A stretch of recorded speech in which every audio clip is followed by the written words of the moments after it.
A love crime more beautiful than Christmas. The Gift of the Magi by O. Henry. It was Christmas Eve. In the dim light of their personalized little room, amidst peeling walls and makeshift furniture, two young people gaze at each other in silence.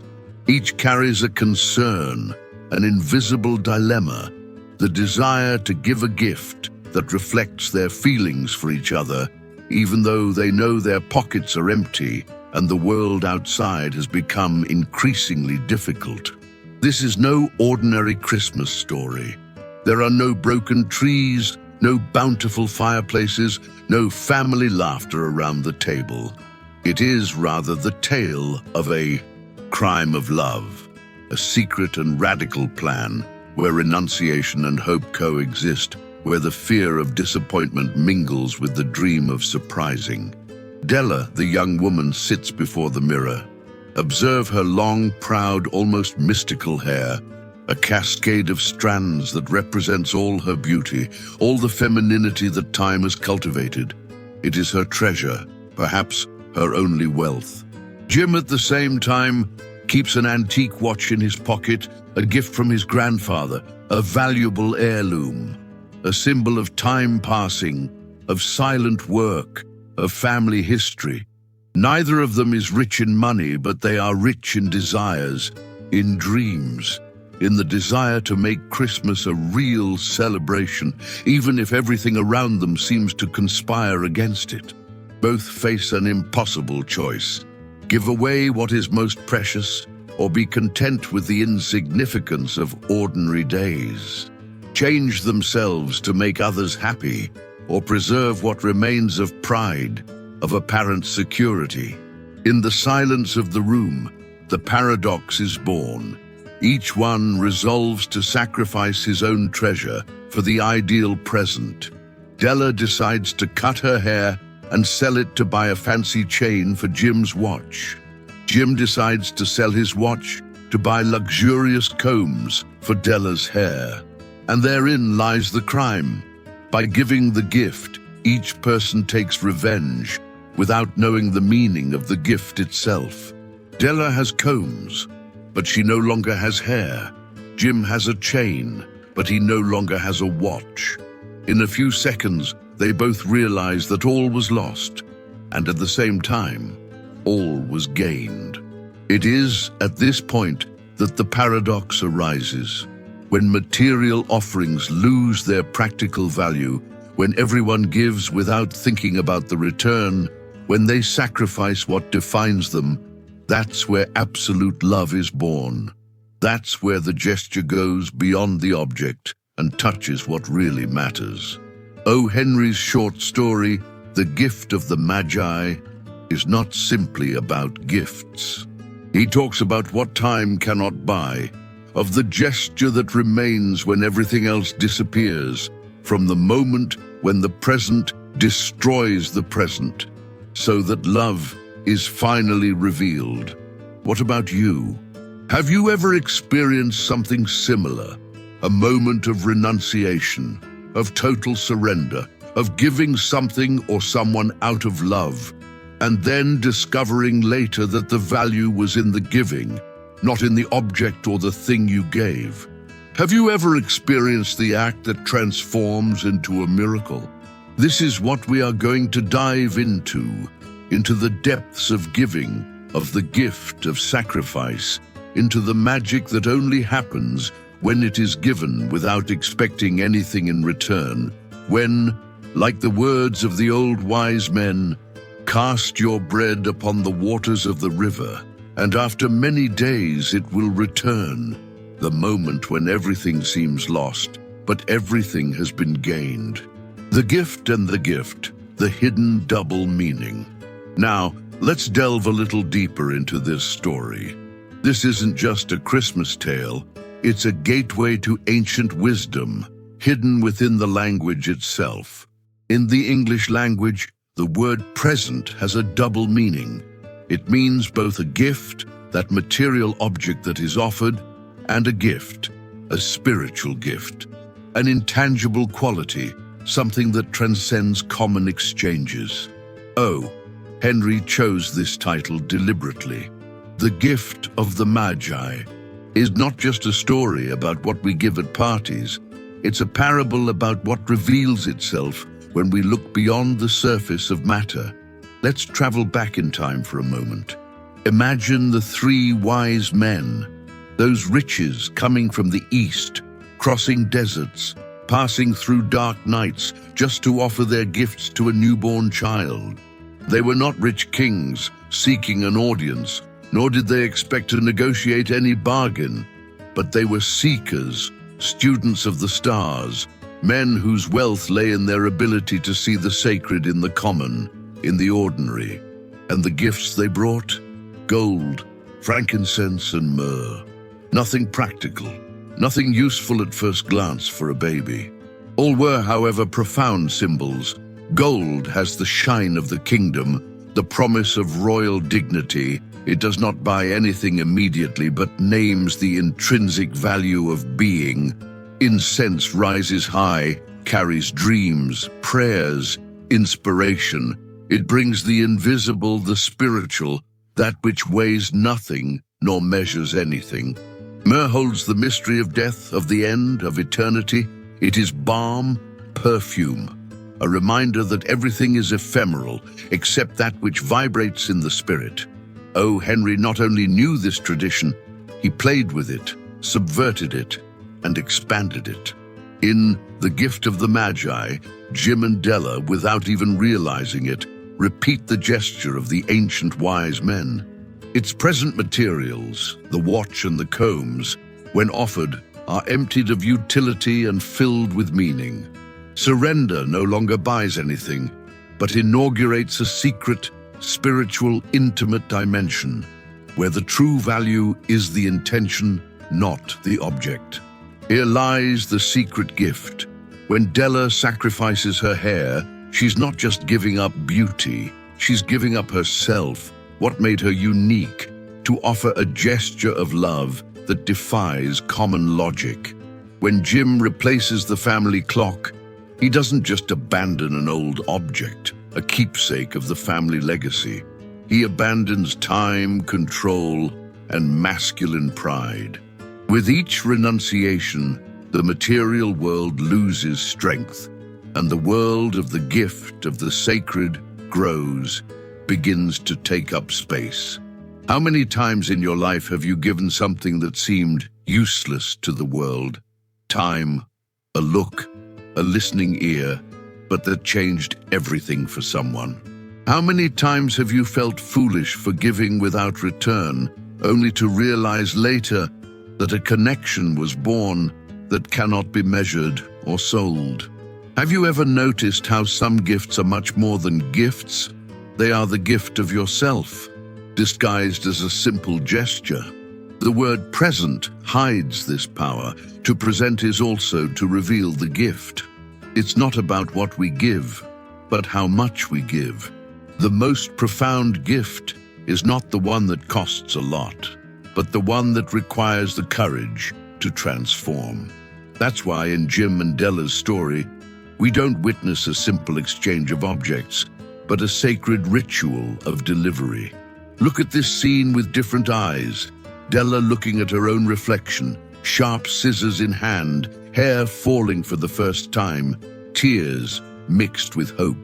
Jim in the store, hands sweating in his empty pockets, negotiating the only inheritance he has, face tired but gaze steady. There, everyday life became a temple. Sacredness, surrender, sacrifice for love. There, the spirit reveals itself. This is the invitation of the gift, to make the banal, the everyday, the small, a channel through which the eternal can enter. And as you watch this story, perhaps you'll realize every true gift is deep down a magical gesture, an invitation for something new to be born between the giver and the receiver. The sacred exchange, the hermetic wisdom of loss. Now that you have exercised the gift behind the present, you need to go deeper. What happens at the heart of the act of giving? In spiritual alchemy, that ancient tradition that blends mystery, science, and poetry in the laboratory of the soul, and here lies an immortal principle. Nothing is gained without an equivalent loss. It is the law of balance, not only chemical, but cosmic, effective, energetic. True love, therefore, is not just about conquest. Love is the art of losing, with intention, with awareness. Look at Jim and Della. Each of their sacrifices is not just an object, but a piece of their own identity, a secret symbol of what structures their lives. Jim, with the watch he inherited from his grandfather. Think, this watch is more than gold. It is the measure of time, the genealogy of hours, the silent virility of those who work, wait, survive year after year. On the watch, Jim carries the masculine legacy, the mark of responsibility and the trust of the house. Della, with her long hair, the vital energy that has accompanied her since childhood, that beautifies her face, that makes her proud as a woman. Hair is more than beauty. It is strength, sensuality, femininity, creativity. It's her signature on the world, a source of pride, a shield against routine. In her threads, Della holds dreams of the future, the innocence that time will touch, the promise of freedom, of seduction. When Jim sells the watch, he is not just giving up time, he is giving up logic, the mastery of waiting, the masculine gesture of making things happen. When Della cuts her hair, she's not just sacrificing her appearance, she's surrendering her life force, the intuitive energy of her feminine being, the place of receptivity. Have you ever given up something that felt like a part of you? Have you ever thought about exchanging an old certainty for a possibility that is still invisible, just because you love it or feel like you need to grow? Jim and Della don't make any trades. They perform the alchemical marriage, the sun and the moon, logos and eros, the domain of doing and the domain of being. Both lose something essential, but they are not left empty. They open space for duality to be traversed. It is the crossing of the veil of separation. There, men and women, and all who truly love, enact the greatest drama of the sacred, unite the opposite, create a third term, a new possibility through conscious sacrifice. In real life, how often is what seems like a loss actually a beginning? How many times is the pain of giving up a certainty, a suit, even a dream, the price for something greater to be born? Observe, the moment Della and Jim authorized the loss, the exchange became sacred. They are not limited to the material plane. They cross over to the invisible symbolic plane, where everything that is done multiplies and returns, even if unexpectedly. Jim gives up time to embrace beauty. Della gives up beauty to embrace time.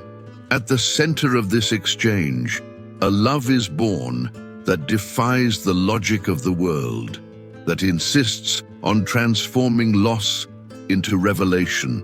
In the digital world, how often are we asked to show only victories and achievements? But what about real losses, the ones that change us, transform us, purify us? How many times do you feel ashamed of losing without realizing that there lies the fertile field of discovery, of gift, of the alchemy of the soul, of change, of being born again, of a new opportunity? Imagine someone who takes the time to listen to a story, who gives up a commitment to help someone in need. At first, it seems like a loss, but then an expansion happens. Empathy, presence, connection, something that cannot be bought or evaluated, only experienced. This is the invitation of the story and of life. With each sincere sacrifice, a new dimension opens up. The watch can be sold, the hair can be cut, but only those who understand that behind loss lies the gift are capable of experiencing the miracle of reunion, of union, of true human magic. Suspended time, the gift that defies the clock. We have reached the height of the paradox. To give the perfect gift each of the lovers had without knowing it, to abolish time itself. Jim sells the watch. There is no more timekeeping. Della cuts her hair. There is no more measuring the days growing between strands. The present stops timing, recording passage, marking beginning and end. And it is in this abolition, in this moment of suspension, that love emerges, absolute, outside of time. It's as if the universe, for a few seconds, paused. Time stops. Matter dissolves. Only full meaning remains. In psychology, there is the idea of kairos time, special time, different from time measured by a clock, chronos. Kairos is the opportune moment, the one in which everything happens as if it had always happened, an absolute, thick, sacred now, impossible to contain.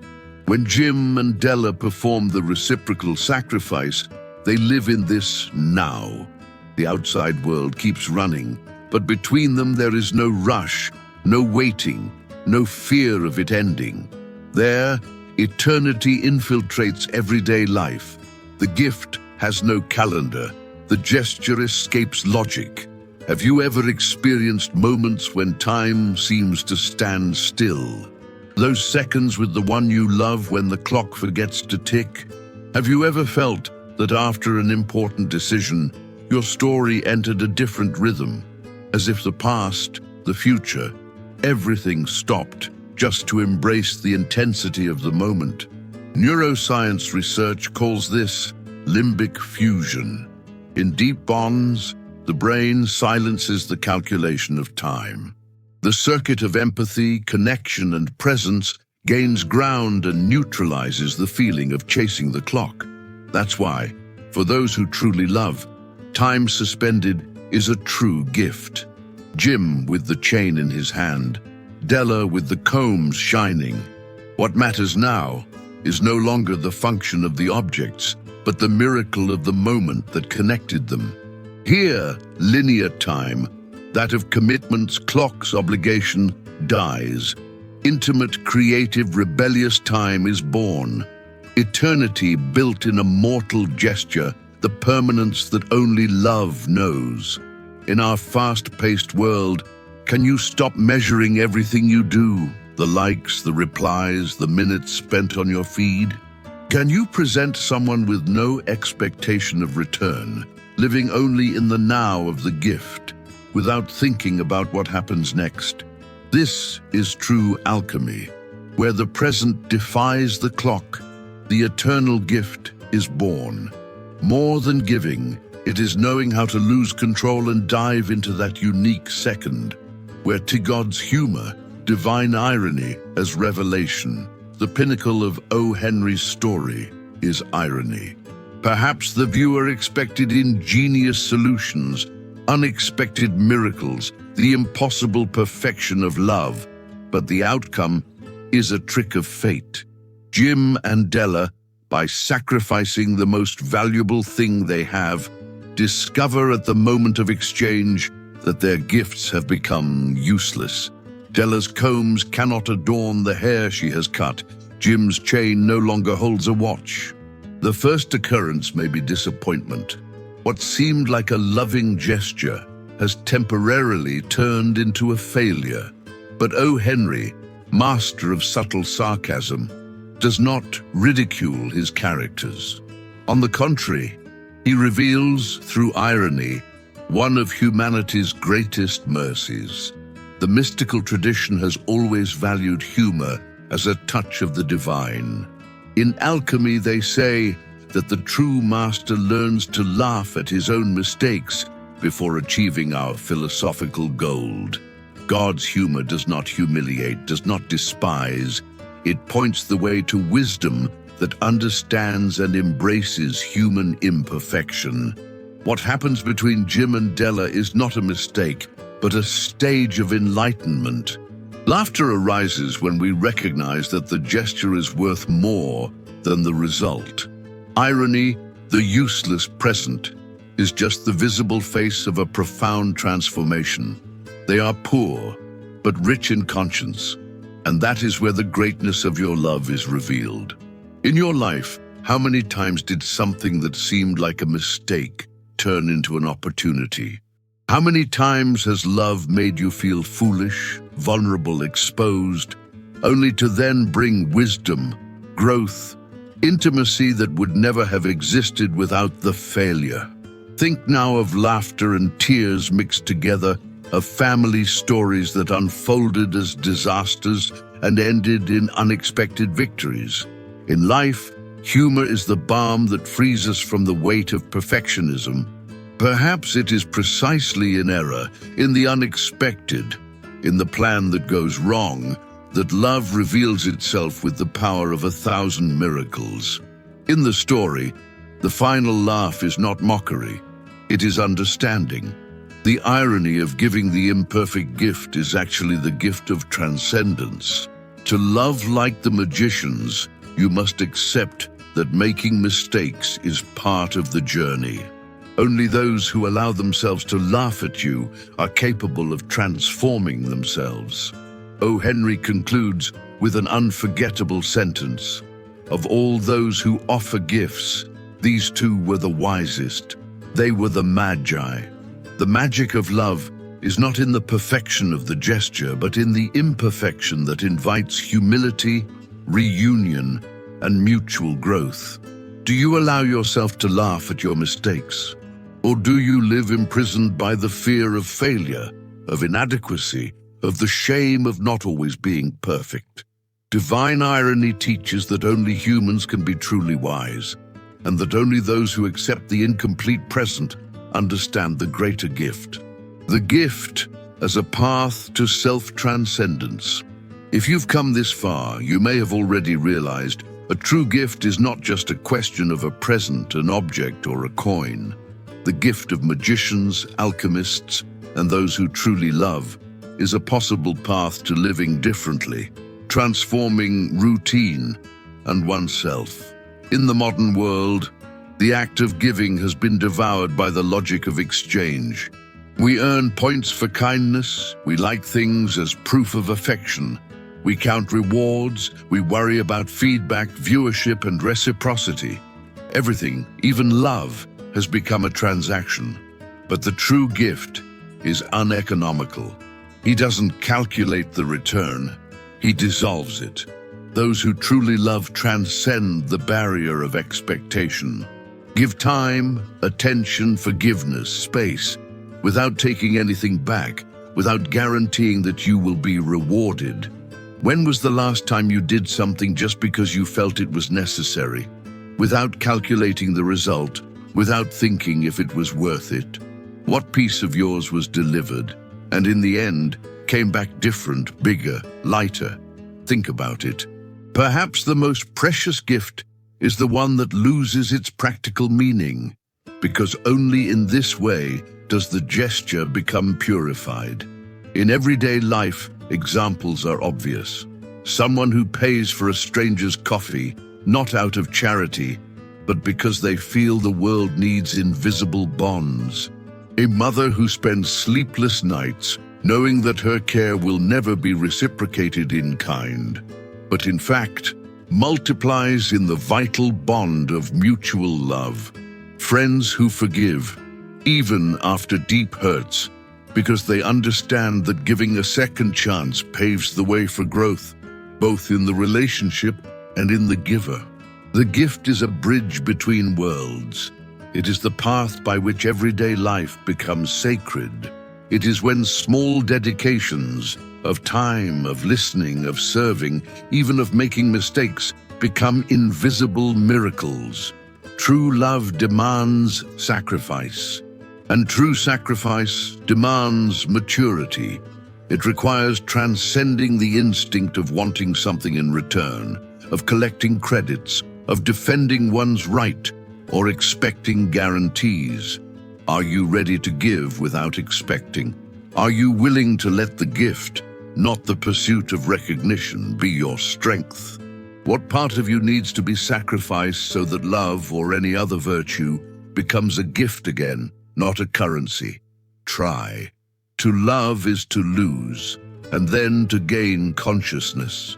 Sometimes the greatest gift is the one that stops, falls apart, loses its practical value, because only then can something new be born between two beings. Only in this emptying does the gesture become pure, and the gift transforms both the giver and the receiver. In today's world, marked by haste and the search for advantage, this is a revolution. The revolution of the invisible, of those who didn't count, of those who, like Jim and Della, accepted the paradox. Giving what is most valuable to finally realize that value is the spiritual encounter, not the concrete result. The magic of mortals. Della and Jim were not kings, classical wizards, saints, or heroes. He had no gold, frankincense, or myrrh, just dreams, scars, and the courage to make mistakes for love. And yet, it is they who history celebrates, because in a small gesture, they managed to transform the ordinary into the sacred. Each person commonly carries the same potency. The magic of mortals is the ability to, in routine, shine with mystery. In today's fast-paced world, the true revolution is to slow down and listen to the secret that lies in error, in risk, and in not giving without expecting anything. Della and Jim ultimately understand that wealth is not in having, but in being. That love only happens when you dare to lose and laugh at yourself in the process. On a symbolic level, we are invited to see magic where no one expects it, in the broken present, in the miscalculated gesture, in love that survives disappointment and reinvents itself through improvisation. Oh, Henry closes the story with the wise phrase, "In that poor room, the real magicians lived." For to love like the magicians is to transform the ordinary into the extraordinary. It is to make mistakes a celebration of success. It is understanding that time dismantles objects, but can only magnify gestures that were born from the gift, from the soul. And you, who have followed this far, have you ever stopped to think that you are also a wizard in disguise? That your life can be ordinary in the eyes of the world, but extraordinary every time you choose to give, to risk, to transform. When was the last time you gave something that time cannot return? When did making mistakes become successes in your story? When did laughing at yourself become healing and companionship? The secret of the magicians does not live in expensive gifts, but in the moment when love becomes a gift, when haste ceases, when perfectionism surrenders, when everyday life gives way to mystery. This is the true miracle of human love. By giving and losing, we become capable of initiating intimate miracles, silencing the clock and living in the now, full of meaning. If this story touched your soul, subscribe to the channel and share it with someone who needs the gift of hope, forgiveness, or the courage to make mistakes. Tell us in the comments, what was your most valuable, useless gift? When did you become a wizard without knowing? Here, we celebrate imperfection and giftedness, so everyone can consider the magic hidden in small stories. For to love is to give what time can never return.